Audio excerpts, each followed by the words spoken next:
La configuración del grupo, recién me llegó el enlace y tengo todo preparado en mi clase de hoy, pero estoy seguro que algunas quieren conversar, charlar, reclamar sobre el tema de las notas. Entonces, ahorita veo 61 estudiantes de los 90, 89 que se supone que hay en el curso. Em, entonces, punto uno, de que el trabajo sobre mapas mentales lo pedimos muy al comienzo del curso y les dije que era un estímulo, un aliciente para que hagan un trabajo a ver cómo lo hacen, ¿no? Los mapas conceptuales o mapas mentales. Y entonces he visto que me lo manden a mi correo hasta el último día, hasta tal fecha, ¿no? Entonces, en las notas, en la calificación del examen, hay un punto adicional de mapas mentales, les he aumentado 3 puntitos, ¿no? Eso ya caducó, o sea, no se puede hacer ahora para aumentar los puntitos, ya no. Punto uno, ¿no? Todos tienen 3 puntos, el hecho de presentar ya era bueno, y en fin. Em, punto dos es la calificación del examen en cuanto a la pregunta esa repetida con esa palabrita, desde dónde ha salido, embutido, ¿no? Eh, el hipocampo está embutido en medio del lóbulo temporal, algo así, ¿no? Repetida, no he contado exactamente cuántas veces, pero en 2 páginas hay como 10, como 8, y son... Ok, entonces, eso lo conversé con un docente de mucha experiencia y con el director de carrera. O sea, fui a la dirección a firmar un memorándum que me han dado por haber participado en la selección de auxiliares en los exámenes, ¿no? Y entonces con eso se concluyó el tema de auxiliaturas y ya vamos a tener nuestra auxiliar, que supongo que es Diana Alba Díaz, creo que apellida, la Diana Alba, ¿no? Bueno, entonces aproveché, director, mire usted esto, ¿no? Ah, me dijo, qué pena porque acá estamos formando personal profesional que tiene que ver con el campo de la salud y que obviamente tiene que tener una ética, repito, una ética, ¿no? De conducta moral. Y acá se ve pues que están jugando, ¿no? Que otro docente me dijo, no, acá hay mucha gente que solo viene a pasar como a como dé lugar, literalmente me lo dijo. Lo cual, bueno, todos nos lamentamos, y lo que me han sugerido es que anule esa pregunta repetida con la misma respuesta errada. La he eliminado por 0, ¿no? 0 puntos. Y habían 2 personas que tienen que son consecutivas, que en la lista que mandé a Jesús se ven en color celeste. Y si ustedes leen, pues son las mismas palabras, creo que con una mínima variación al final, lo cual es demasiada coincidencia. Además, uno tras otro. Entonces se han sentado juntos a hacerlo, ha hecho una pequeña variación y lo han entregado. Entonces, tampoco vale, 0. Entonces, pero por supuesto, el margen de que no les guste, lloren, etcétera, pueden ir a la dirección de carrera. Yo ya, incluso me ha pedido el director, eleve un informe, doctor, que quede como precedente, sin señalar quiénes, ojo, sin nombres, solo el hecho. ¿Por qué? Porque yo lo veo desde el punto de vista de investigador de la conducta, de las ciencias de la salud, ciencias sociales, lo veo como un experimento en donde, ajá, tomen esta libertad y boom, se aprovecharon de la libertad y ahí quedó grabado, plasmado, registrado en el internet. Como les repito, nunca olvida. Y entonces, el informe, ahí sí voy a contar.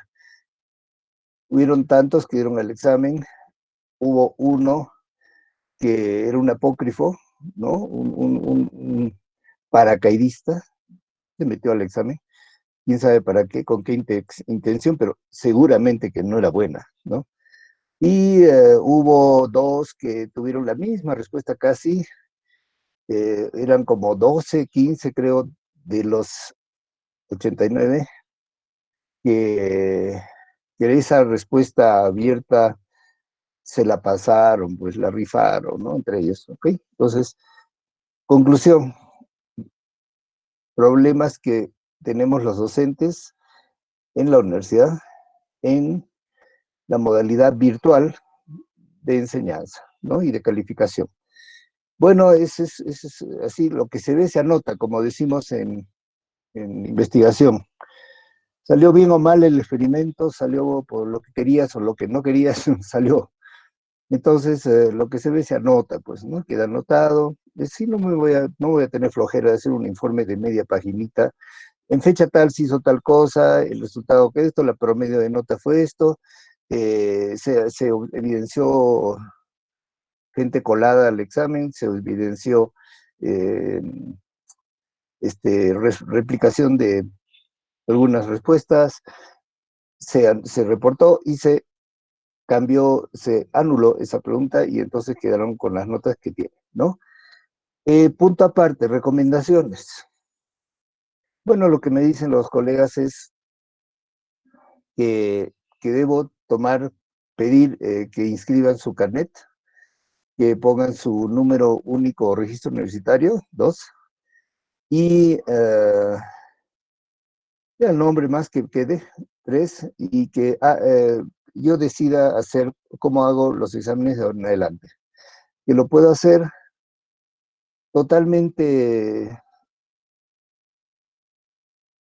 digamos, electrónico, ¿no? Nada de llenar, ya no, ¿no? Sino de... Otra sugerencia es hacer otro experimento y pedirle varias preguntas para llenar y tomarme horas de leer las 80 preguntas, respuestas, ¿eh?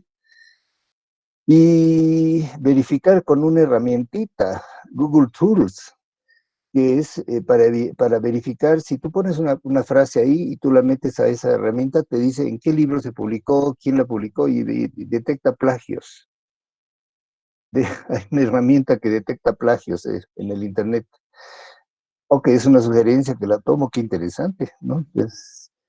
No lo sé, no lo sé si voy a hacer full marque de la única respuesta, vamos a hacer preguntas abiertas, pero lo otro que me ha recomendado un colega docente de mucha experiencia, de mérito igual, es que me guarde 25 puntos de examen final.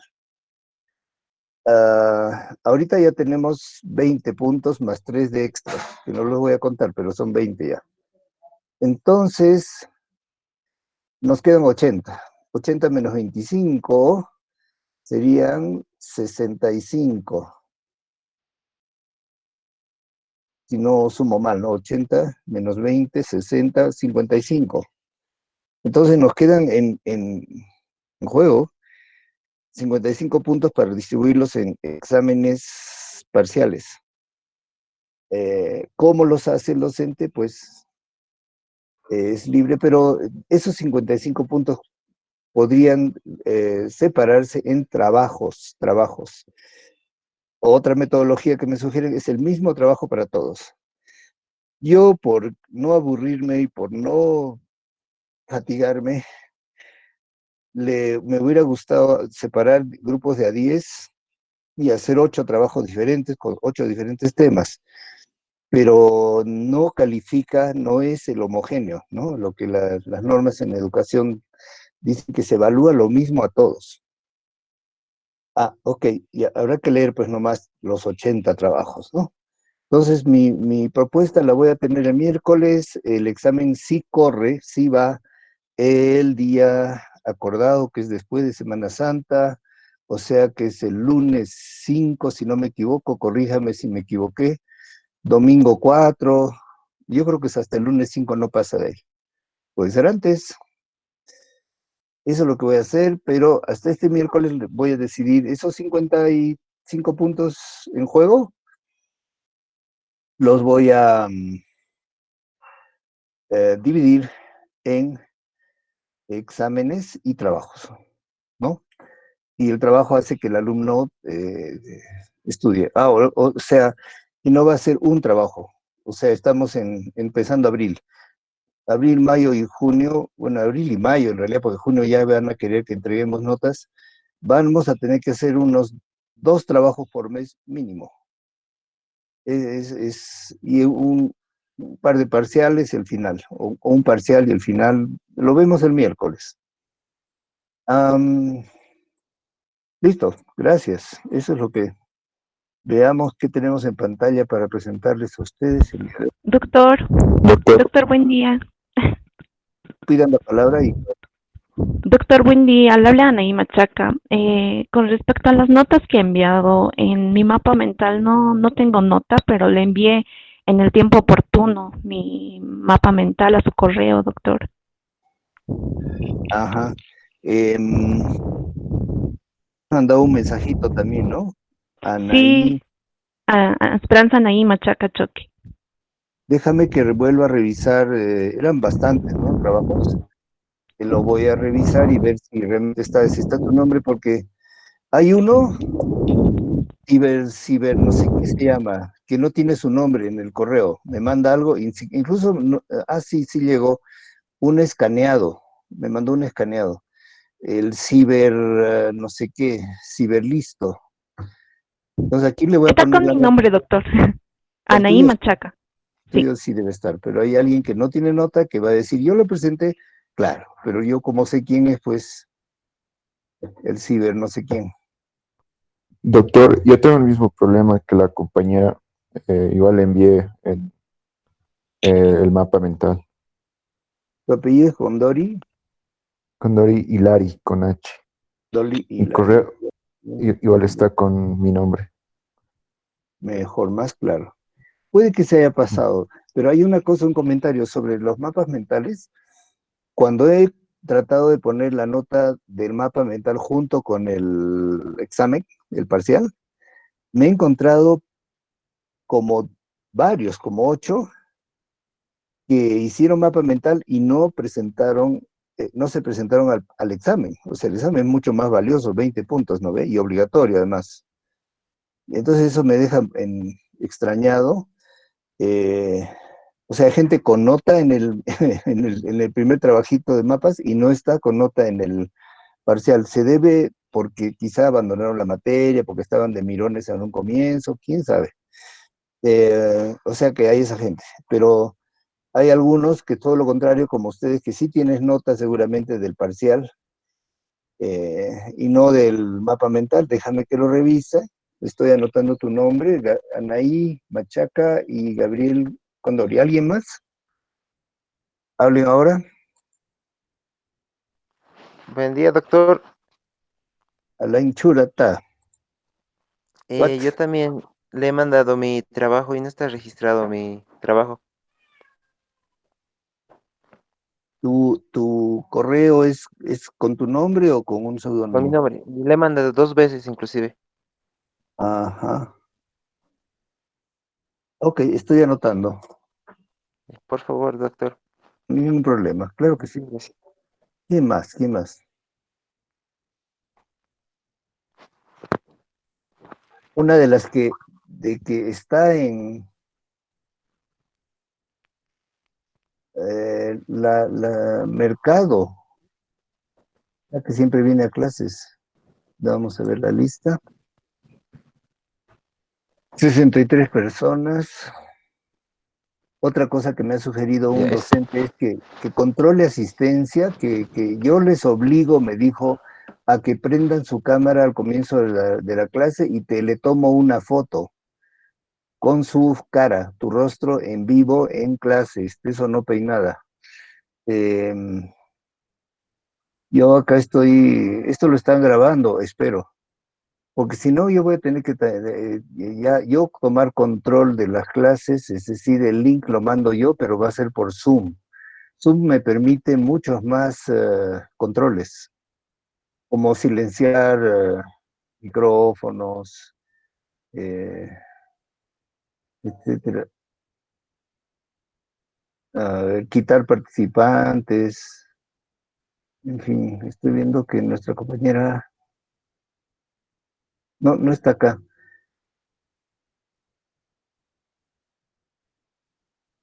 Muy bien, ok, déjenme ver lo que les tengo preparado. Chan, chan.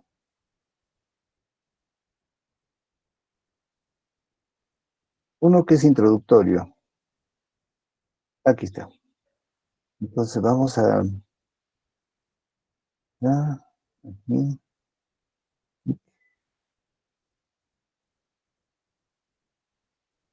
compartir, agrandar. Entonces, esta PowerPoint lo preparé hace ya tiempo para otra materia, o sea, digo para otro año. Un poco de las teorías de funcionamiento del lóbulo temporal, estos vamos a ir a 100 por hora. Básicamente tiene tres funciones sensitivas básicas, sensitivas, repito. Escuchar sonidos, reconocimiento, ¿no? De formas incluso, almacenaje. Hay un componente emocional en lo que es el lóbulo temporal. De hecho, el frontal y el temporal son parte del sistema límbico, como vemos acá, una parte que se llama amígdala y el hipocampo, que se conectan con una vía del circuito de Papez llamado el fornix. Es bilateral, como pueden ver muy bien en este esquema, dos amígdalas con las cuales nos enamoramos y nos enojamos. Eh, el fornix y el hipocampo está al lado, que va formando las memorias. Tiene mucho sentido, ¿no es cierto? O sea, si hay algo que es peligroso como el olor a quemado, lo primero que entra por la nariz directo acá a la amígdala es el olor a quemado. Y la amígdala ya lo tiene clasificado, mmm, peligroso, humo, hay que salvar a las guaguitas. Cuidado, huelo a quemado, huelo a quemado. Entonces, y el recuerdo que está es pues ancestral, ¿no? Ancestral, evolutivo, histórico, está dentro del hipocampo, la respuesta de miedo al olor a quemado. Ustedes se acuerdan del año pasado, el 2019, los incendios de Chiquitanía, los incendios en California, en Australia, en muchas partes del mundo. La Amazonía es impresionante que un lugar humedal, ¿no? Húmedo, se incendie, ¿no? Y se incendie, pero así avance, pues, kilómetros por día. Bueno, estas cosas pasaban en la prehistoria a nuestros antepasados y ese miedo al quemado, a salir corriendo, a que te atrape, ¿no? Un incendio forestal, es ancestral y está ahí grabado. Es un ejemplo, ¿no? Cómo una cosa que es asociada a miedo, como en la amígdala, se asocia a una memoria indeleble, ¿no?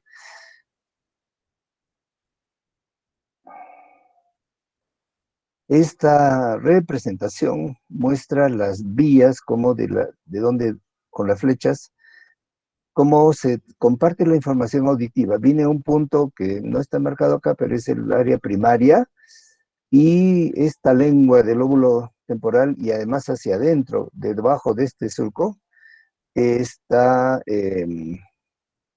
la memoria, ¿no? Entonces, acá clarísimamente de las Doctor, funciones del lóbulo. Doctor, doctor, no no se está salía con las temblando las diapositivas, se diapositivas. quedó en la primera. Oh, Dios. A ver.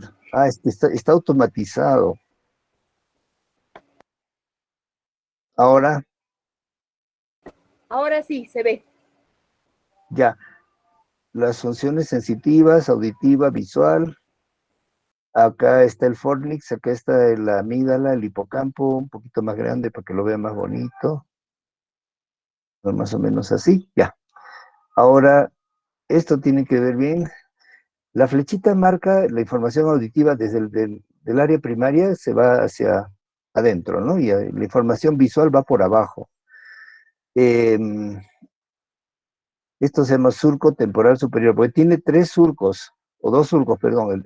Esta línea se llama surco, debajo de la cisura. No es lo mismo cisura que surco. Lo siguiente. Entonces, lo visual junto con lo auditivo se juntan. Como le digo, esta es una presentación bien sencilla, ¿no? Respuestas afectivas. Damasio es un autor que ha sido citado mucho por Goleman, el autor de la inteligencia emocional, que tiene el ejemplo de ver la serpiente en el libro de Damasio y que también está en donde Goleman. En un cerebro con lesión del área de la memoria emocional, ante un peligro, cara de que no pasa nada. Lo mismo sin lesión, pero es una reacción de alarma. Muy bien. Acá nos habla del hipocampo y la navegación espacial, que el hipocampo crece, cosa que he visto en el examen, que algunos han puesto el término, el concepto de que el hipocampo es capaz de la regeneración o neurogénesis. Y ya les he hablado del experimento, digamos, la demostración de taxistas de Londres, ¿no? Que comparados con los no taxistas, con los bancarios y con los empleados públicos y los que venden cafés, tienen un hipocampo casi el doble y enormemente crecido gracias a que durante toda su vida y además 3 años de estudio se han tenido que aprender todas las rutas, vías y sentidos del tráfico, horarios de los puentes, qué sé yo, ¿no? Desde tanta información que los taxistas de Londres tienen un hipocampo súper desarrollado, pero después se ha encontrado que aquí en el lóbulo, no, en el cuerpo calloso de los músicos tenemos un mayor desarrollo del cuerpo calloso posterior, ¿no? La área que justamente conecta los dos lados del cerebro de los dos temporales occipitales, ¿no? Acá tenemos un recordatorio de que el temporal permite reconocer expresiones faciales, reconocimiento a través de los ojos, o sea, eh,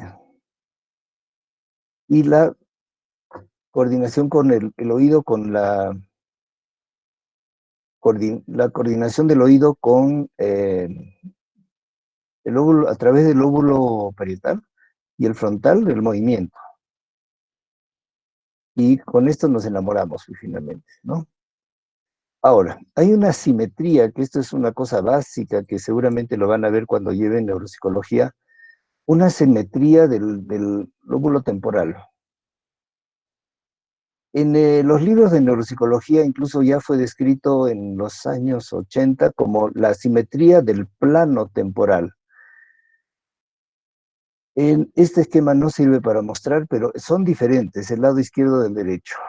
El izquierdo, en este verde acá, a la izquierda, tiene en un corte, digamos, como a este nivel, ¿no? Del lóbulo temporal, un área cortical mucho más gruesa que el lado derecho. A ver, toma aire.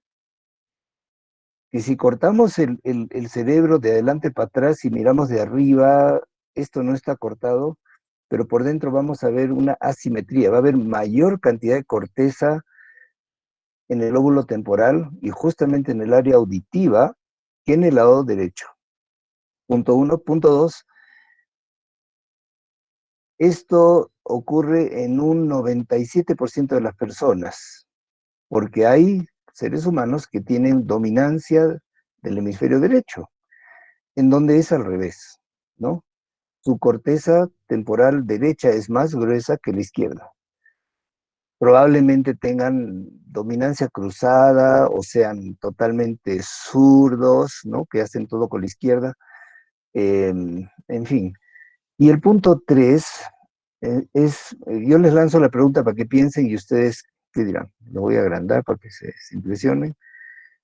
Esa simetría del plano temporal, que quiero, repito, es la mayor grosor de la corteza temporal en el lado izquierdo comparado con el derecho, que ocurre en la mayoría de las personas, 97%. ¿A qué edad se presenta? Esa es la pregunta. ¿A qué edad? ¿Cómo a qué edad? O sea que en el niño, en el bebé, más antes, recién nacido, ¿ah? Bebé que recién está aprendiendo a hablar y usar el lóbulo temporal. En el niño, en el adolescente, en el adulto, ¿a qué edad se observa la diferencia? Entonces ha habido científicos como el Jun Wada, que se hizo esa pregunta. Entonces, métase al laboratorio a buscar cerebros desde prenatales, ¿no? Abortados, ¿no? Hacer los cortes exactamente en el mismo ángulo, el mismo nivel, ¿no? Que se vea este plano temporal y comparar por edades. Y la sorpresa y la evidencia fue realmente interesante, que esta diferencia o asimetría se encuentra en recién nacidos. Es decir, ya el cerebro viene preformado, el hardware, ¿ah? El hardware, la estructura física cortical del temporal ya viene desde que nacemos. Y no es influida por la adquisición del lenguaje, los lenguajes, porque tú de niño puedes aprenderte muchos idiomas, ¿no es cierto? Y los alumnos decían, no, la corteza se engruesa por la práctica, así como los taxistas se engruesan la parte del hipocampo. No, se ha demostrado de que la diferencia en la simetría del lóbulo temporal, viene desde nacimiento. En resumen, venimos con el hardware instalado, ¿no? En este lóbulo temporal, el lateralizado además, en el lado izquierdo, y ahí solamente se le añade, instala el, eh, el software, que viene a ser los lenguajes. O sea que si tú eres chinito en Wuhan, te van a meter chinito, ¿no? Chinito mandarín, entonces, digamos. Ahora, trastornos, algo rapidito de la selección de los estímulos visuales. Este lóbulo temporal tiene un área visual muy importante, y auditivos, ¿no? En donde tenemos falsas representaciones, tenemos fenómenos. Esta foto me la usé de una conferencia sobre el Asperger que preparé, donde se ve a un joven Asperger que no tiene amigos, que no habla mucho, que tiene hábitos muy, muy cuadrados, muy cerrados, que no, socialmente es una pena, pero tiene una habilidad increíble, sabe pintar y dibujar, o sea, las dos cosas, dibujar y pintar. Es capaz de sentarse en un techo, mirar una ciudad, como París, irse a su cuarto, encerrarse en su cuarto y reproducirlo en una lámina de 3 metros por 2 metros, con detalle pero fotográfico, ¿no? Ese es un idiot savant, ¿no? Es un sabio pero idiota, o sea, puede hacer un detalle prolijo, exacto, visual, memorial, de la memoria, pero no tiene amigos, ¿no? No contesta el saludo, por ejemplo, no ha aprendido las reglas básicas de convivencia. Y en fin, y eso es por un hiperdesarrollo selectivo, pues, congénito, que viene con la enfermedad esta del Asperger. Digamos, percepción auditiva que determina nuestro estado de ánimo. La escucha dicótica, esto lo voy a poner acá, ya, muy bien. Es una demostración de que, como les decía en la lámina anterior de los cerebros, vamos a volver acá. Si tú te pones un audífono a un lado y al otro, la información auditiva va a cruzar el cuerpo calloso y se va a ir del oído derecho al hemisferio izquierdo, ¿correcto? En una gran parte, o sea, no totalmente, en un 80-90%, se transfiere la información de una oreja al hemisferio opuesto. En un 10% se va al mismo hemisferio, ojo. Y la escucha dicótica es poner un audífonos, ¿no? Parlantes, headphones, right? Y mandar por estéreo diferentes sonidos a cada lado. Eso se llama escucha dicótica. Y entonces, en conclusión, lo que se oye, lo que es verbal, hola, ¿cómo estás? Mi mamá me dijo, etcétera, etcétera, se transmite y se recuerda mejor cuando la información entra por el oído derecho, en el 97% de las personas que tienen el plano temporal más grueso, más desarrollado que el izquierdo. Mientras que la música se recuerda, reconoce, identifica mucho mejor cuando es transmitida por el parlante del oído izquierdo. Entonces, porque se va al hemisferio derecho, que vamos a ver enseguida, tiene funciones auditivas y musicales. Entonces, las secuencias tonales es superior en el oído izquierdo, digamos. La percepción visual y el control del cuerpo también es parte del lóbulo temporal porque continuamente integra información somatosensorial auditiva, el equilibrio, ¿se acuerdan del equilibrio? Porque hay una vía vestibular en el oído, ¿no? Que se va al lóbulo temporal, no hay nada que hacer. Reconocimiento, aprendizaje de emociones, empezando por el miedo, ¿no? Como les digo, hay miedos ancestrales, heredados, y hay miedos aprendidos, ¿no? Y también se acuerdan de la clase que estuviéramos en el salón, los miro al ojo y le digo, ¿y el reflejo de Moro? ¿Qué es el reflejo de Moro?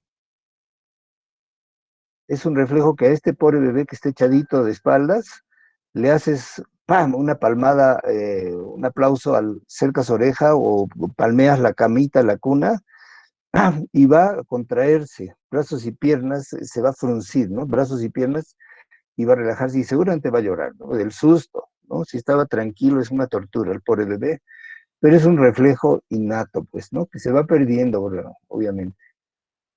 Ahora, al ir acumulando información auditiva, somatosensorial y visual, pues esta se organiza y categoriza, ¿no? Entonces, miren, este chiquito de la universidad, cuando era chiquito, estudiaba mucho, ¿no? Así quiero que sea.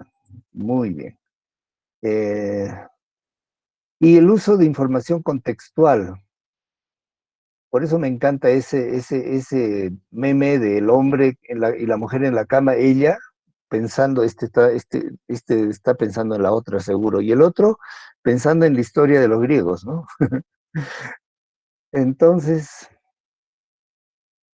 en el contexto no es bueno, pues no es correcto, ¿no? No es lo adecuado, nos pone en el contexto eh, de dónde estamos, el lóbulo temporal, o sea, y la memoria, pues olvídate, ¿no? Y cuando pierdes el hilo, ya, ¿no? Y quería hablarles el tema musical, el, ah, el daño al hemisferio derecho produce incapacidad de reconocer tonos musicales, secuencias musicales, o sea, melodías.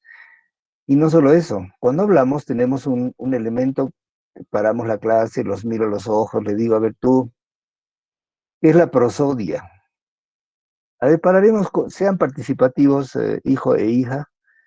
¿Qué es la prosodia? ¿Se acuerdan de sus clases de lenguaje del colegio en quinto medio, cuarto medio? Es como entendemos el lenguaje, doctor. Mm, no, sí, pero no. ¿Qué más? ¿Qué parte del lenguaje? Buen día, licenciado. Si no me equivoco, es la acentuación. Ah, acento en la O, acento en la I, así. ¿No es una regla gramatical eso? No es eso. Otra. Buen día, licenciado. Quizás es la forma o el tono que empleamos al decir cierta frase. Por ejemplo, cuando decimos algo con asombro. Oh, ¿qué ha pasado? Ese tono más o menos. El tono, exacto. Sí, bien, señorita. Es el tono emocional, es el cómo lo dices, con qué emoción que hay detrás de las palabras, ¿no? Esa es la prosodia. La prosodia es el saber modular la voz de acuerdo a tus emociones, porque hay gente que tiene, y los Asperger tienen un tono neutro, plano, robótico. Eh, y las gentes exageradas e histriónicas tienen un tono, pues, dramático, ¿no? O sea, ¡ay, me encanta! No puedo creer, ¿no? Y así. Entonces, esa es la prosodia. Eso se pierde cuando hay lesión del lóbulo temporal derecho, el emocional, el musical, el que relaciona, se pierde. Síntomas de las lesiones, pues trastorno de la percepción auditiva.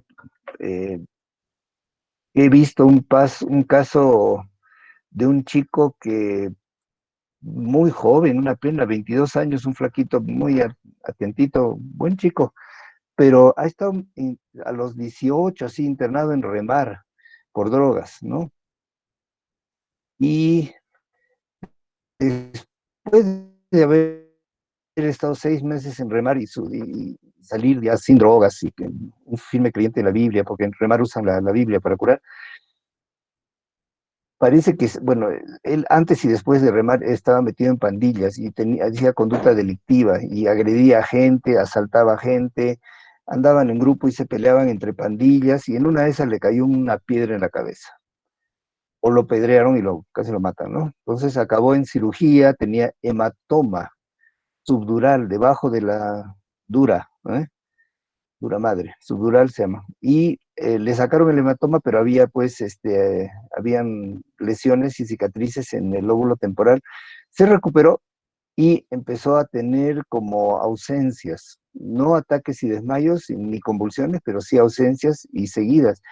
Y después de eso empezó a tener alucinaciones auditivas, y eran voces que le comandan cosas. O sea, estos trastornos de la percepción auditiva pueden ser con lesión, como en un caso de lesión del lóbulo temporal, o con alteración funcional, como por ejemplo una actividad eléctrica normal, o algo que no se sabe, que no hay ni lesión ni alteración eléctrica, pero hay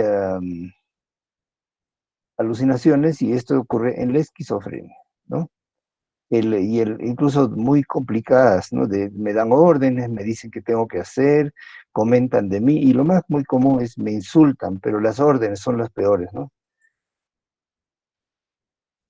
Percibimos la palabra, miren, las mujeres son mucho más perceptivas que los hombres, y desde recién nacidas, percepción de la música ya hemos hablado, que es en el lado izquierdo. El sonido tiene estas tres variables físicas: la intensidad, que habla de la magnitud, el timbre, o sea, violín y qué sé yo, la trompeta tocan la nota la, ¿no es cierto? El violín igual, pero el timbre es totalmente diferente, ¿no es cierto? Y la posición de un sonido.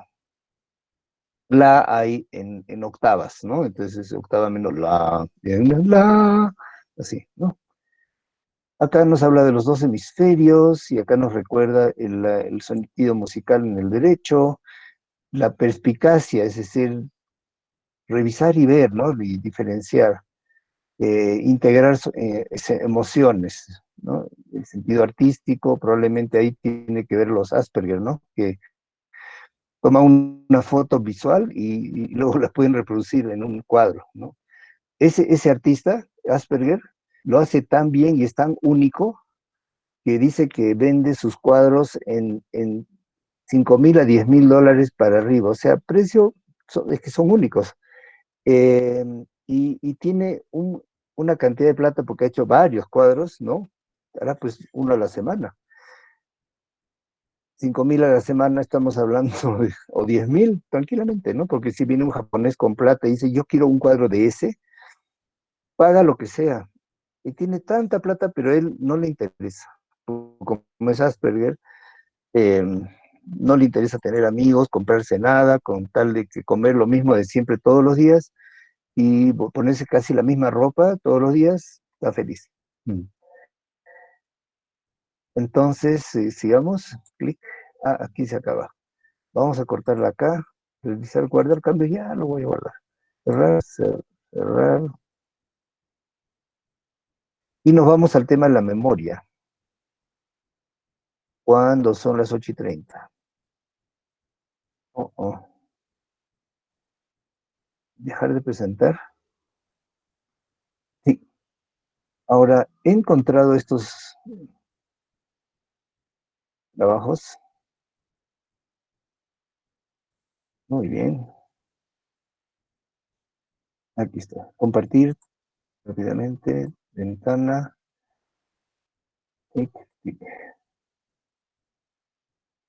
Probablemente si lo pongo en pantalla completa, en mi pantalla no se va a ver en la de ustedes. Ocultar.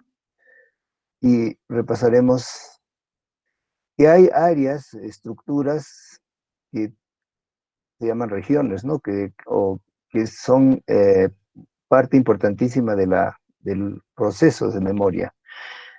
Em, Aquí está la lista. Hipocampo, ya lo sabemos. La amígdala, la parte emocional. Y el tálamo, que obviamente es el centro integrador de los sentidos, ¿no? Todos los sentidos. Y también del movimiento. Dos cosas nuevitas, el cuerpo mamilar, prosencéfalo basal. El cuerpo mamilar está en la base del cerebro, prácticamente por delante del tronco cerebral. Dos mamilares, viene de la palabra mamilas, que son mamas, o sea, senos, mamas, tetas. Entonces son dos, una parejita de bolitas chiquititas que están aquí en la parte anterior. Y estas son estructuras muy importantes también junto con el hipocampo en guardar la memoria, consolidar la memoria. Digamos, este es lo mismo pero ampliado. Y acá pueden ver la flechita que dice cuerpo mamilar. O sea que es una terminación del fornix hacia abajo. Son dos porque es bilateral, ya lo hemos visto en la anterior lámina que se ven los dos lados, ¿no? Y hay una conexión con la parte emocional de la motivación, que es el lóbulo frontal, o la corteza prefrontal, que nos permite reconocer esto es importante acordarme o no. Digamos. Entonces, se asocian altamente los lóbulos temporales con habilidades de la memoria.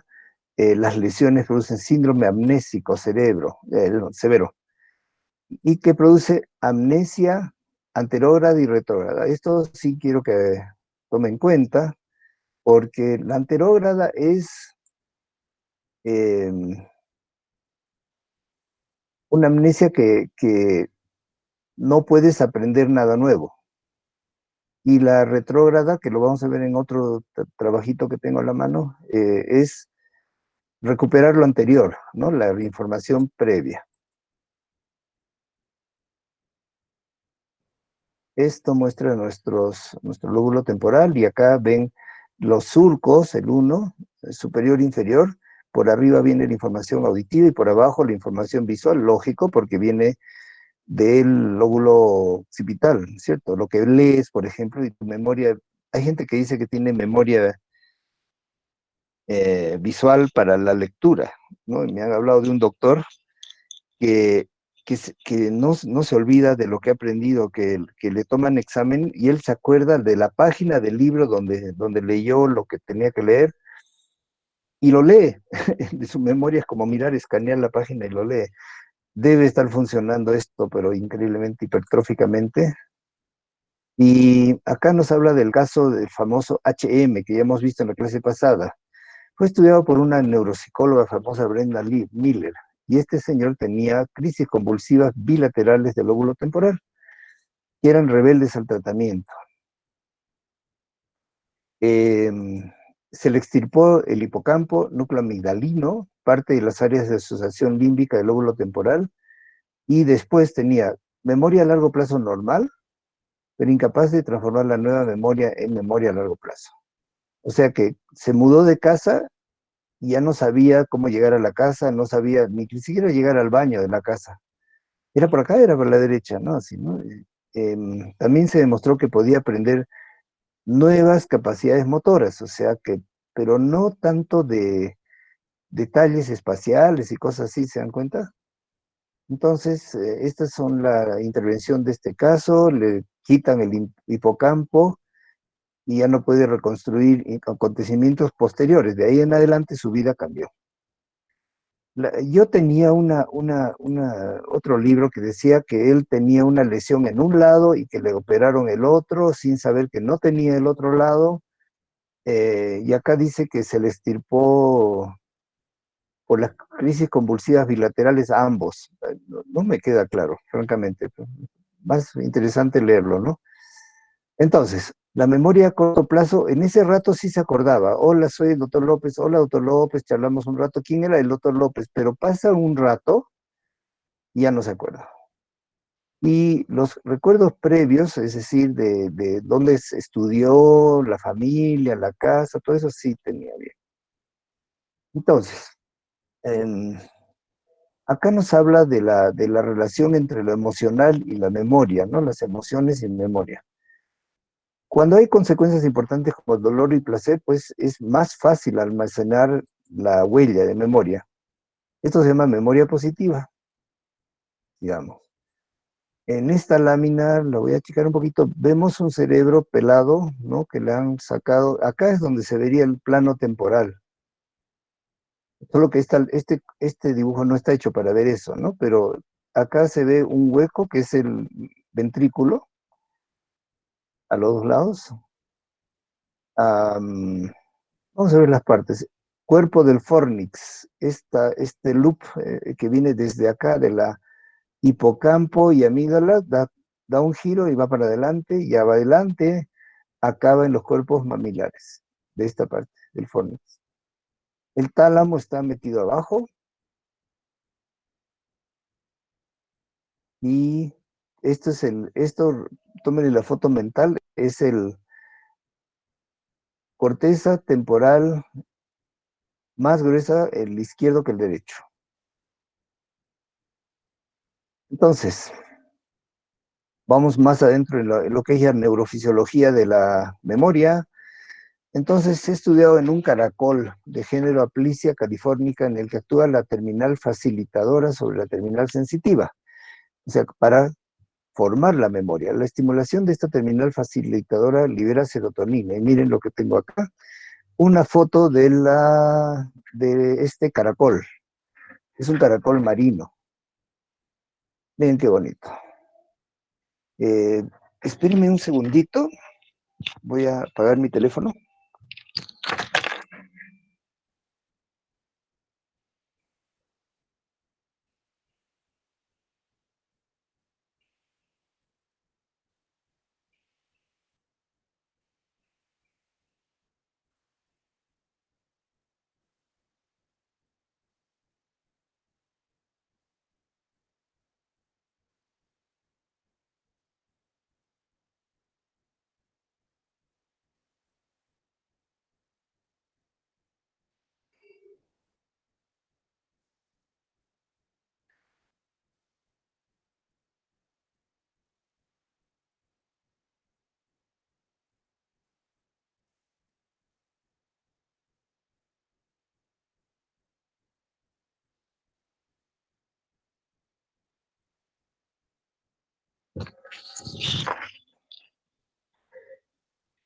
Ok, ya estoy de vuelta.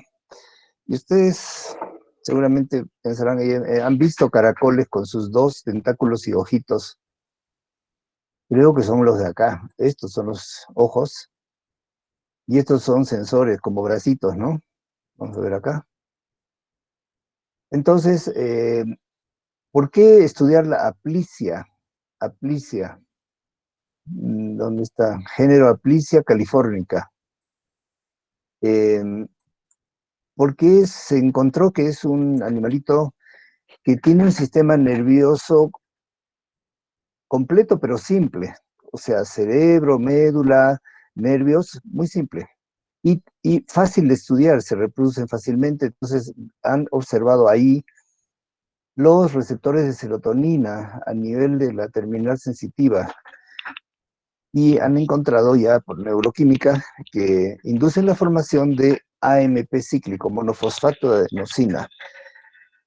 Y ustedes seguramente desde bases biológicas se acuerdan del ATP, adenosintrifosfato, que se convierte en AMP o AMP cíclico y que repasando, seguramente yo les miro la nariz y les digo, bueno, ¿qué es esto, no? Entonces, el ATP es un nucleótido, básicamente, que tiene una molécula de un aminoácido, digamos, que es capaz de hacer enlaces con 3 moléculas de fósforo. Y esos enlaces tienen carga eléctrica, o sea, electroquímica muy fuerte. Puede perderlos y liberar energía. Y así es como nuestras células almacenan y usan su energía. Yo que estoy hablando, seguramente mis neuronas, lóbulo temporal, lóbulo frontal, el área de Broca, estoy articulando palabras, estoy consumiendo mi ATP y volviéndolo a AMP. Y además en mi área de la memoria estoy también consumiendo ATPs de mis mitocondrias y liberándose, ¿no? Entonces, acá la serotonina induce la formación de AMP, ¿no? Es una forma de almacén de energía que activa una proteína sinasa, ya no suena esto a enzima, ¿no? Es una enzima, lo vamos a ver de nuevo ahorita, que fosforila una proteína y que forma parte de los canales de potasio, bloqueando la conductancia. Siguiente. Así que este bichito, con su cerebro y sistema de primitivos, sus neuronas, ha permitido aprender muchísimo sobre la memoria. ¿Por qué? Porque lo ponen en un estanque donde en un lado hay luz o hay alimento y aprende a ir ahí. Le gusta ir ahí. Cuando ha aprendido a ir a esta esquina, le hacen una intervención quirúrgica y le cortan las neuronas de la memoria y se olvida y se pierde. Y no sé, ese tipo de experimentos han hecho con la plicia y además han visto que cuando aprenden, cuanto más aprenden, más forman estas conexiones de AMP, proteínas sinasa, etcétera. Volviendo al ser humano, pues áreas del cerebro que tiene que ver con la memoria y el lenguaje que estoy usando, área de Broca, área de Wernicke, ¿no? Siguiendo. Ocurren alteraciones físicas o estructurales de la sinapsis cuando se desarrollan huellas de memoria a largo plazo. Y ahora se acuerdan en la clase pasada que hemos hablado mirando el libro de Carlson, la sinapsis de Hebb, H-E-B-B, Hebb.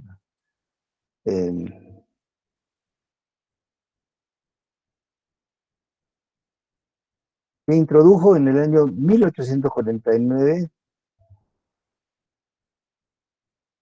el concepto que para que haya memoria tiene que haber un mecanismo de reforzamiento de las al disparo de las neuronas. Entonces, ya en 1885, Ebbinghaus clasifica las memorias de corto y largo plazo, ¿no? Cosa que también hemos estado hablando con el caso de H.M., que él tenía memoria muy corta, se acordaba del nombre, pero después de unos minutos lo perdía, y sí tenía la de largo plazo. Entonces, este señor memorizaba listas de sílabas sin sentido, digamos, y igual, siguiendo las teorías de Hebb, coinciden que hay huellas, ¿no?, de la memoria a largo plazo. O sea que cuando la memoria funciona mediante el aumento de lugares, el número de lugares, liberación de sinapsis o de vesículas, ¿no?, para la secreción de neurotransmisores, como por ejemplo la serotonina. Aumenta físicamente el número de vesículas de transmisor, aumenta el número de terminales, o sea, receptores sinápticos, y se modifican las estructuras de las espinas dendríticas. Y esto, de nuevo, volviendo a la plicia, ¿no? Han podido extraer, enseñar, ver que se forman estructuras nuevas y encontrar esta evidencia, ¿no?, de que la memoria se relaciona a un aumento de funciones de neurotransmisores. La memoria a largo plazo tiene dos tipos. Está en el libro de Carlson, la explícita o declarativa, implícita o procedimental. Tratando de que sea didáctico, la explícita almacena conocimientos, acontecimientos, o sea, es lo claro, lo explícito es lo que no necesita explicación, básicamente, ¿no? Las cosas fueron como fueron, acontecimientos, números, hechos, en esencia, el recuerdo de los detalles diversos de un pensamiento integrado y requiere un refuerzo consciente. Tío, tú te dicen, ¿te acuerdas que teníamos que dar examen? ¿Y tú qué? ¿Cuándo lo han dicho? ¿Cómo lo han dicho? ¿Qué día sería? Te viene la imagen de tu calendario, como este. ¿Lo pueden ver acá, el calendario? Y miren la hora, 8:45. ¿Lo pueden ver o solo ven el PowerPoint? Pregunto. ¿Están ahí? Solo Solo se ve el vemos el PowerPoint. PowerPoint. Ah, ya, ok. Bueno, entonces, eh, almacena conocimientos, es básicamente todo. Y la implícita almacena habilidades motoras, o sea, tu programa motor que has aprendido para jugar básquet, escribir, se asocia con actividades motoras del cuerpo y es inconsciente. O sea, una vez que aprendemos, se guarda el patrón, ¿no? Es la gran diferencia. Fácil, ¿no ve? Y explícita es todo lo demás. Implícita son los patrones de memoria guardados, cómo se escribe, cómo se monta bicicleta, cómo se lanza la pelota de básquet, etcétera. Eh, las diferencias. La explícita es muy flexible. Am, Tiene que ver con o afecta la asociación de múltiples fragmentos, trozos de información. Es decir, cuando me acuerdo de cuando corregía el examen pasado que hemos hablado ahora, pues me acuerdo de qué hora era, cómo renegaba yo, de qué cosa dijeron, el color de la línea en rojo, qué sé yo, detalles, ¿no? Y la memoria implícita es más rígida, está estrechamente conectada a condiciones de los estímulos originales bajo los cuales se produjo el aprendizaje, y ahí me empiezo a acordar cómo aprendí a escribir, a manejar bicicleta. Es, es bueno, así lo he encontrado en un texto que estoy usando para ustedes. Y más detalles de la memoria explícita es la que tiene muy amplia, ¿no? Muy flexible, repito acá. Almacena conocimientos, acontecimientos, números, hechos, fechas, lo que sea, ¿no? Em, este psicólogo Tulving fue el primero que clasificó la memoria en estos dos tipos, episódica, o sea, de la explícita nos vamos a dos líneas, una va a la episódica o autobiográfica, para acontecimientos, experiencias personales, es decir, que tiene que ver con tu récord en el tiempo, ¿no? Autobiográfica. Y la otra la llama semántica para los hechos, el conocimiento objetivo, el tipo de conocimiento que adquirimos en el colegio, en los libros, es decir, esta es la competencia académica, ¿no? Y técnica, cómo se hacen las cosas y qué cosas se almacenan, se aprenden. Ah, ya, ok, ahí se acaba, a ver qué otra cosilla hay acá. Bueno, este es de un esquema del corte de la corteza motora y somatosensorial. Y cómo está el homúnculo acá de Penfield. En la somatosensorial y la boca tiene un área de la corteza bastante grande, más grande que toda la cabeza. Em, y hay partes que se van para adentro, ¿no? Dentro de la ínsula, ¿no? Cuando se abre el lóbulo temporal por este surco que tiene, se ven áreas sensitivas ahí también en el lóbulo parietal temporal, y en la corteza motora más bien está en el lóbulo frontal.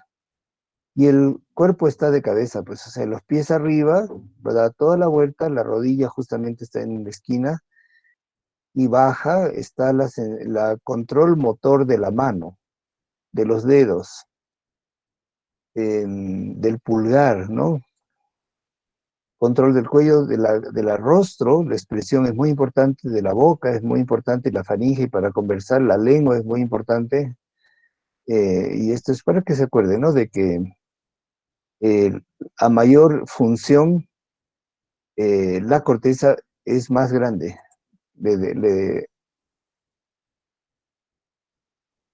Vamos a cerrar esto. Guardar, sí, guardaré. Cerrar, dejar de presentar, perfecto, gracias.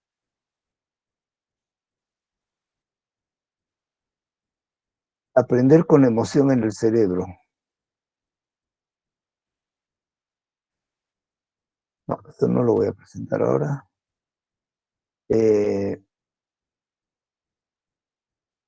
Muy bien, tengo esto.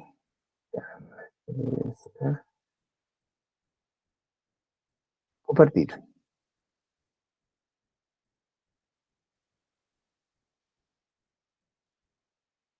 Preparando esta clase, me encontré una tesis, una especie de tesis de Vázquez, Memoria y vivencia del tiempo, no hay ningún problema en volver atrás y mirar. Es una tesis no tan larga, Psicopatología de la memoria y vivencia del tiempo, publicada el año 2000, hace 21 años. Hay, hay libros y toda una tendencia que habla de una psicopatología descriptiva, o sea, es una visión de la psicopatología más moderna y actual que a mí me interesa muchísimo.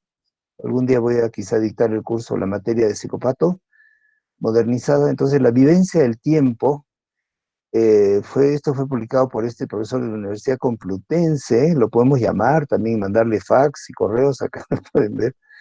Y nos habla de la memoria humana, la vivencia del tiempo, los procesos de la memoria, codificación, almacenamiento, que son las funciones de la neurona, ¿no? ¿Qué hace una neurona?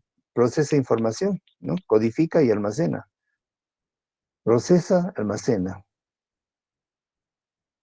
Acá nos habla del valor emocional de la memoria y la otra función es la recuperación, acceder a la información, ¿no? Almacena y recupera. ¿Para qué sirve almacenar si no va a recuperar, no? Tipos de memoria, acá habla de la adquisición de nueva información, memoria anterógrada, de acá para adelante. Y el recuerdo del material anteriormente aprendido, memoria retrógrada. Esta me gusta porque está bien claro. Anterógrada se hacen problemas a veces en los alumnos, ¿no? Y yo me hacía problemas también porque, mira, cuando yo rotaba por el rote de ginecología, eh, he visto realizar un legrado uterino, o sea, limpieza del útero post un aborto o post un parto, ¿no? Un parto donde sale la placenta pero incompleta y la pobre mujer sigue sangrando y eso es una emergencia ginecológica que puede ser fatal, o sea, tiene que ser reconocida a tiempo y por eso es peligroso en ese sentido y es impredecible el parto domiciliario o en el campo, etcétera, ¿no? De si mujeres que mueren es por eso, ¿no? Jóvenes y lo que tú quieras, pues no se desprende toda la placenta y hay una parte que sigue sangrando. Entonces, ¿a dónde entramos? Que estamos en el hospital, estamos en el servicio de gineco y el doctor le tiene que hacer un legrado, una limpieza, ¿no? Eh, de la cavidad uterina. Y para que la mujer no se traumatice, ¿no? Aparte de que acaba de dar a luz o hacer un aborto, ¿no? Me acuerdo que le cargaban una ampolla de diazepam o tenían 2 o 3 ampollas listas, cada una con 10, 20 miligramos de diazepam a la vena, directamente. Señora, le vamos a hacer un procedimiento, esto no le va a doler, tranquila, le ponen la inyección, pero en un minuto. Y te inyectan diazepam y medio que te duermes, pues, ¿no? Y si no había esa respuesta, hola, hola, hola, ¿qué día es hoy? ¿Dónde estás? ¿Cómo te llamas? El paciente, otra inyección, y está la paciente en un estado de sueño, ¿no? Se duerme y proceden inmediatamente al legrado, a un raspado de la cavidad uterina. Ya salen los pedacitos de placenta que no salían, el aborto incompleto, sale todo ya, deja de sangrar y lista la cosa. Y me acuerdo, esto nunca me voy a olvidar, de ahí desde que le dicen te vamos a poner una inyección y vamos a hacerte una limpieza, no te preocupes, eso adelante, hasta cómo se lo hicieron, a qué hora le hicieron, no se acuerdan. Eso me dijo, es que borra la memoria anterógrada. Eso es para que ustedes se acuerden, como yo me acordé, ¿no? O sea, la memoria anterógrada es desde el momento eh, de, digamos, adquisición de la nueva información, ¿no? La anterógrada, que es alterada, por ejemplo, por un fármaco. Por ejemplo, te pilorean, tú vas a un local y lo que me ha contado una pareja, ¿no? De chicos jovencitos, como ustedes. Y un chico, hola, que bien simpático, amoroso, le sonríe, les habla, qué gusto que han venido, qué bueno, va a estar buenísimo, ahí viene, va y viene, y de pronto aparece con dos vasitos, copitas, ¿no? Les invito, les invito, les invito. Y la chica decía, no, yo no tomo, en mi casa no me dejan tomar, que no sé qué, no sé cuántos, pero por favor, toma, toma, toma, que sí, al chico y a la chica. Y se toman el traguito y se va y vuelve el chico amoroso, simpático, hablador, ya vamos a bailar, que todos los amigos, qué bueno que vengan, que nuestro grupo, otro traguito les invita, otra copita, ¿no? Un tuxillo, digamos, ¿no? Y después dice la joven, que no me acuerdo más, me he como que despertado en la calle, ¿no? Ya no tenía ni mis zapatos, sus tacos, chao, celular, teléfono, cartera, prácticamente todo. No la habían abusado, que ella se acuerde, pero sí tenía trauma de susto, ¿qué me habrán hecho? Y su chico se había ido a su casa, o sea que como que se despidieron en la puerta, el otro estaba tan ido que se olvidó dónde estaba, con quién estaba y se fue a su casa. Y llegó a su casa también sin billetera, apenas con 4 pesitos en el bolsillo. Y al día se durmió y al día siguiente se acordó, ¿cómo, dónde está o qué fue eso? Esa es una lesión, un problema de memoria anterógrada, ¿no? De recuperar información a partir de un momento, ¿no?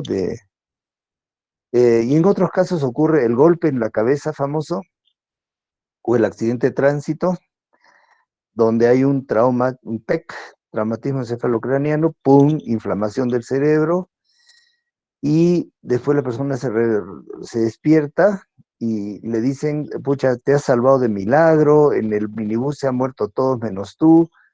¿Cuál minibús? Estabas yendo, no ve, pues a Yungas.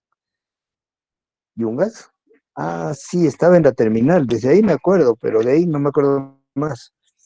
Y esa es la memoria anterógrada que ya no permite adquirir nueva información, ¿no? Y la retrógrada es desde la terminal para atrás, desde el chico que llegó a la fiesta, la chica que llegó a la fiesta, y se acuerdan del chico, la cara del delincuente que los pilorió, ¿no? Y así. Bueno, he venido resaltando, desde los años 60 se distingue la memoria a corto plazo, memoria a largo plazo, pero el modelo de un estanco, ¿no? Estático, no explica por qué algunos recuerdos son más vívidos e imborrables que otros. Y esto se explica más cómo se procesa la información que el supuesto almacén, que donde queda depositada. Y esta tesis de este señor psicólogo es muy fácil de leer, me gusta, se los voy a pasar ya nomás, memoria a corto plazo, memoria de distinción, ¿no? Corto plazo, acá creo que debería decir LP, ¿no? Porque repite MCP, MCP. Acá no se dan cuenta, no hay error. Entonces, en pacientes, a ver, la mayoría de los pacientes amnésicos que pierden la memoria no suelen tener memoria a corto plazo, pero sí en largo plazo. Por el contrario, algunos pacientes con daño cerebral, en el daño, ¿no? El accidente, la anestesia, el diazepam, la pilorita, todo lo contrario, o sea, más se afectó en ese momento la memoria a corto plazo. Y acá está definido, ya lo he preparado, se considera adecuado considerar la memoria a corto plazo como sistema de trabajo o memoria de trabajo. En English es working memory, y aquí está. Working, work, trabajo, memory. Memoria de trabajo. Ahorita me estoy acordando, estoy dando la clase y no es que me quiero ir para mi desayuno, ¿no? Es un depósito, acá está muy bonito, transitorio de información. Es el mecanismo esencial para retener transitoria información y para recuperarla desde la memoria a largo plazo. Memoria de trabajo es el responsable para mantener la información y la atención, ¿no? Y la atención es muy importante para la memoria.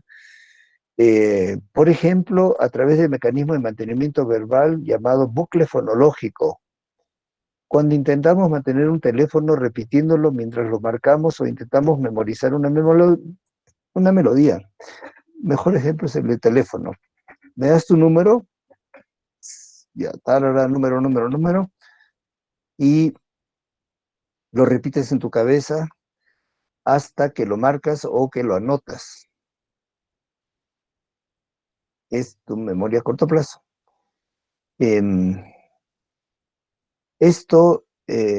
Otro mecanismo de almacenamiento se especializa en la codificación de información visual y espacial. Ambas estarían controladas por un ejecutivo central que es nada menos que el lóbulo frontal.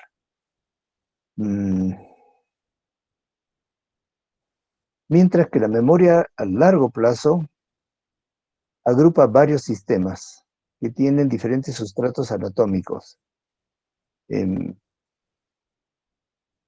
Ya no se considera un receptáculo estático, sino un continuo proceso activo de emparejamiento continuo entre información de entrante y la almacenada, que nos permite reconocer estas palabras y entender el lenguaje hablado. Reconstruir, o sea, es un proceso activo de reconstrucción para recuperar lo almacenado. Acá nos habla de la explícita, implícita, me parece, lo declarativo. Para dividir la memoria a largo plazo, la MLP, tiene dos sistemas diferentes. Declarativo a saber que contiene recuerdos o hechos que son básicamente accesibles a la conciencia.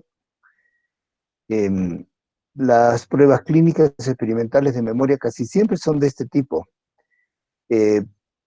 Consisten en pedirle al individuo que de modo consciente recupere una información. Hay, sin embargo, un tipo de conocimientos almacenados que se corresponden a saber cómo montar bicicleta. Acá medio que se parece a lo explícito e implícito, ¿no? Haciendo una comparación de un libro con este libro, ¿no? Escribir, nadar, montar en bicicleta. Y acá lo dice, a diferencia del declarativo, declarativo, también denominado implícito o procedimental, implica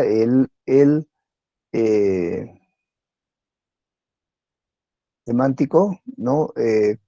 Conocer destrezas, habilidades accesibles apenas a la conciencia. Entonces hay una distinción.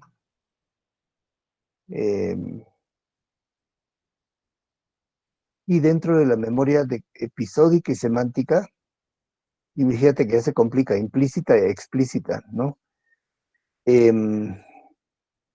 Esta memoria declarativa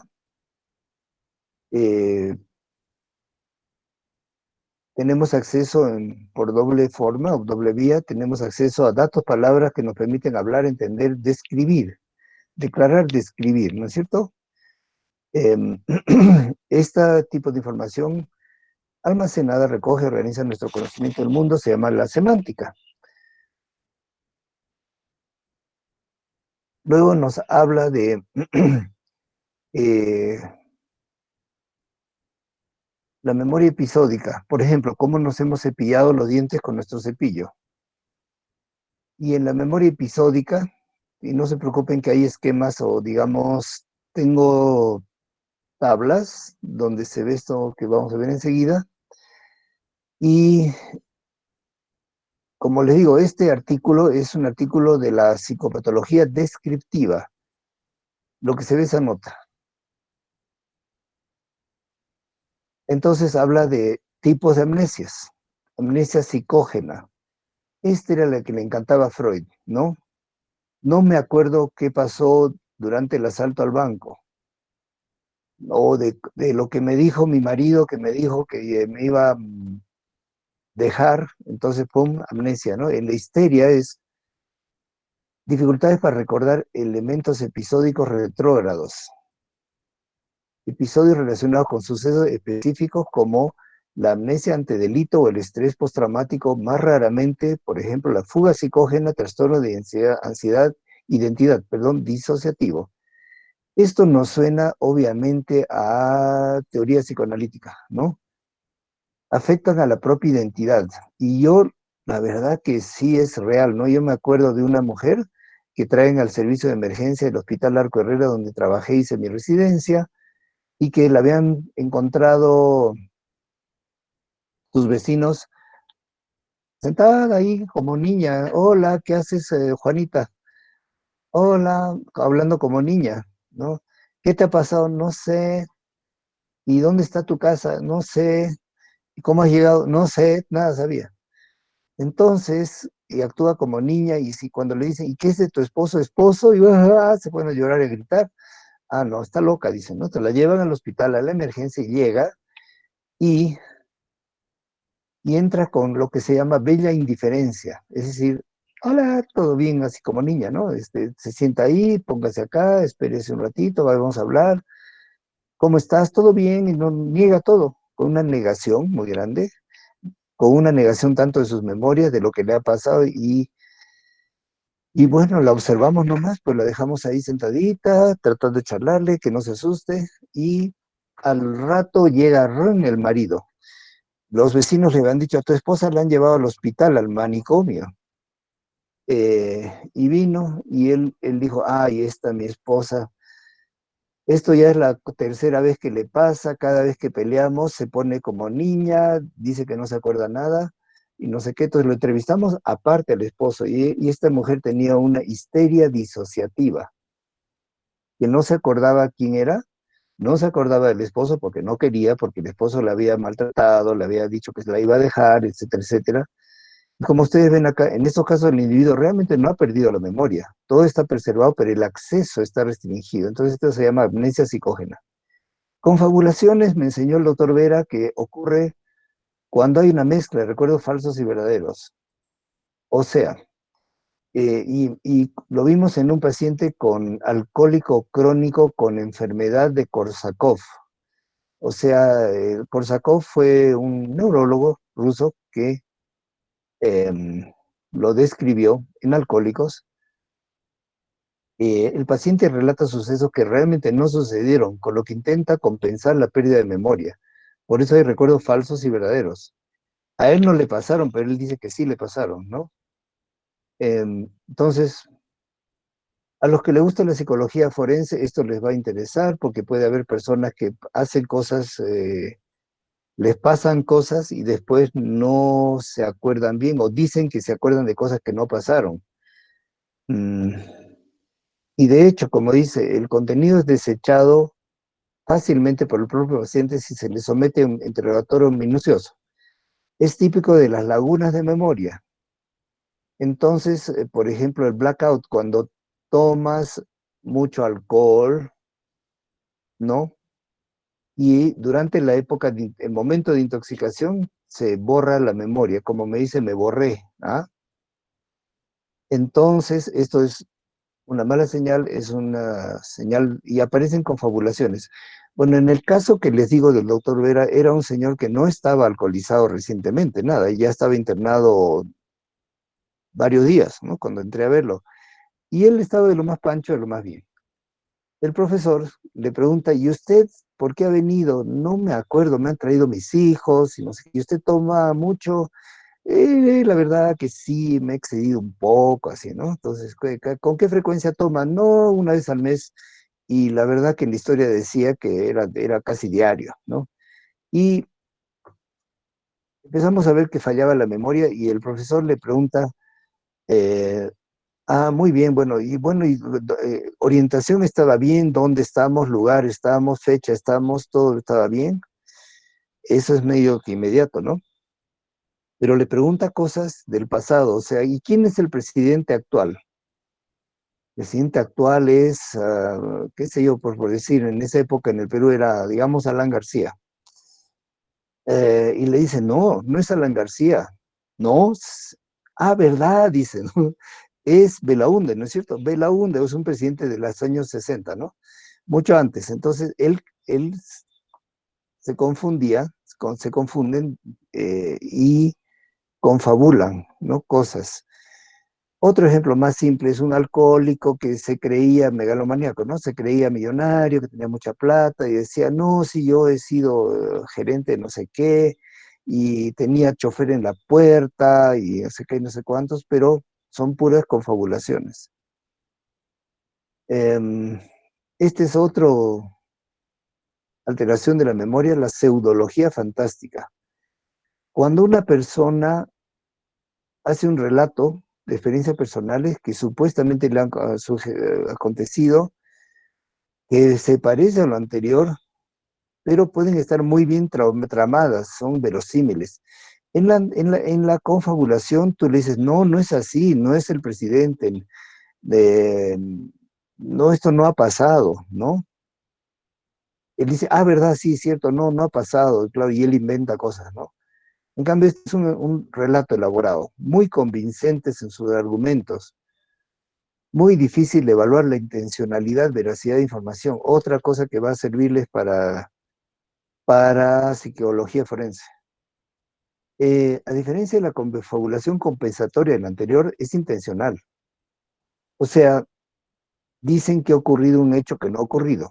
Y a toda costa buscan el aprecio del interlocutor, o sea, al policía, al juez, al fiscal, ¿no? Pueden llegar a configurar realmente su vida de modo que no solo relatan historias imaginarias autoensalzantes, o sea, positivas, sino que se comportan creyéndose en ese papel, como que, y acá es donde una cosa que se ha hablado mucho en psicología forense es la memorias injertadas o memorias falsas, ¿no? Donde se hace una especie de hipnosis mal hecha y se le lleva a la infancia, supuestamente, y ¿qué te acuerdas? Me acuerdo que mi abuelo me está tocando. Y entonces se han creado memorias falsas que nunca ocurrieron. Y dicen, ha habido muchos temas de juicios, ¿no? Demandas, de que el papá le dice, enjuicia al suegro por haber abusado de su esposa cuando era niña. Pero después no se puede probar, ¿no? La pseudología puede constituir un problema psicopatológico importante cuyo origen se remonta a la niñez, en que la mentira permitía cubrir fracasos personales, escolares o situaciones familiares difíciles. Entonces, separar la verdad de la mentira es bien difícil. Am, pero ha ocurrido cuando hay una ganancia, o sea, si yo digo que mi abuelo me ha abusado o que mi padrastro me ha abusado o que mi primo, ¿no? Em, puede tener la ventaja infantil, ¿no? De que no se separen los padres y cosas así. Otra, falsos recuerdos delirantes, es típico de la psicosis esquizofrénica, en donde la persona manifiesta falsos recuerdos evidentemente delirantes. Delirios, ¿no? Me ha pasado esto, yo he hecho lo otro, yo soy tal cosa y no soy el enviado de Dios porque Dios me ha hablado y todo el detalle de cómo te habló Dios. Tenerlo en la punta de la lengua es otro tipo de falla de la memoria, es curioso. Se tiene la certeza subjetiva, tengo el nombre, pero no lo puedo decir ahorita, ¿no? Ocurre mucho en exámenes y conductas de verificación. Comprobar reiteradamente si se han completado, lo voy a resaltar. Tareas rutinarias, como cerrar la llave del gas, echar el cerrojo o la puerta de la casa. ¿Han visto la película Toc Toc? La he recomendado, me acuerdo, en FISA 1, porque cuando se habla del lóbulo frontal y las funciones del cíngulo anterior, donde se encarga de enfocar y desenfocar en la realidad, en las personas con trastorno obsesivo compulsivo, esa función está mal. De manera que no pueden quitarse de la cabeza cosas que han hecho, como cerrar, apagar la luz, echarse rojo, la puerta a casa, tener la llave en la cartera, en fin. Y la persona justamente no recuerda si ha iniciado lo que es más frecuente, terminado la tarea, o sea, apagar el gas, por ejemplo, y vuelve a hacerlo para asegurarse. Pero hoy en día, en las épocas de pandemia, he visto varios casos de trastorno obsesivo compulsivo con la limpieza, con la desinfección, con el lavarse las manos, hacer que todos se laven, que no salgan, que no entren, que desinfecten, que hasta las moscas llevan el COVID de un cuarto al otro, que el perro, pobre perro, este chico lo estaba fumigando al perro con alcohol, ¿no? Entonces, este artículo tan interesante habla de diferentes etapas de la memoria, anomalías del reconocimiento, habla de un fenómeno interesantísimo que es las sinestesias, pero no describe, no define qué son, ¿no? Sino que esto se llama intercruzamiento de las sensaciones cuando son las 9:15. Oh, por Dios. Agnosias, todo tipo de falta de memoria, déjà vu, muy común en algún tipo de epilepsia. Esto se los voy a pasar, y acá habla del déjà vu. Y nos habla de trastornos de la memoria, todavía en DSM-4, porque es del año 2000, ¿no? La DSM-5 viene de 2013. Y voy a dejar de compartir, dejar de presentar. El miércoles voy a hacer un nuevo plan de evaluaciones y continuamos el plan de clases que ya sabemos que nos toca funciones cerebrales superiores, memoria, atención, concentración, memoria y aprendizaje, que es lo que estamos hablando, fallas de la memoria, todo eso que estamos tocando. Material de apoyo les voy a mandar. Y ahorita nos quedan 45 personas, así que los dejo. Adiós, hasta el miércoles, 7:30. Jesús, como no estoy en el grupo, no se puede modificar, mándamelo 7:25 a mí, ¿ya? Gracias, y cualquier otra persona que no que no tenga la nota del mapa mental, mándele a Jesús un mensaje. Muchas gracias, hasta luego.